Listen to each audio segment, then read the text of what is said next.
Just as early film audiences were developing an insatiable appetite for monster movies, industry pioneer Jack Pierce became the head of Universal Studios' makeup department. Pierce spent the next 2 decades devising dozens of memorable characters, including the Mummy, Frankenstein, Dracula, and the Wolfman. I think the fact that Pierce was like an old-time craftsman made his characters really memorable.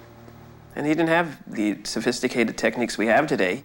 Pierce shaped many of his characters using a liquid plastic material called collodion. It had to be painted directly on the actor's face in several layers.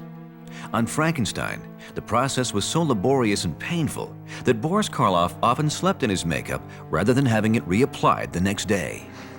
He ended up with scars on his neck from where the electrodes were glued on a daily basis. So actors today who wear makeups have no right to complain because old Boris didn't. You know? Elaborate makeup applications became a lot less painful in 1939. The Wizard of Oz was one of the first films to use a new process involving foam rubber. Hollywood was never the same because now you could take a cast of someone's face, put foam rubber into the mold that the makeup was going to look like, put it in the oven, and you'd come out with an appliance that you could put on someone's face. Exhibit. 1968's Planet of the Apes reaped the benefit of years of refining this technique. The script called for dozens of performers to be transformed into apes.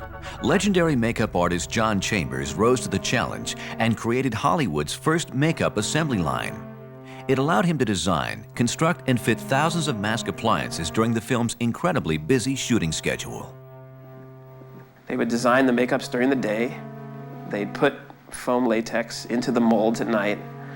In the morning, a new crew would come, take the molds out of the oven, prep them, get the makeups ready, send them to the set, and then a new people would be on the set putting the makeups on the actors. By the early 1980s, nearly every creature imaginable had been crafted for feature film.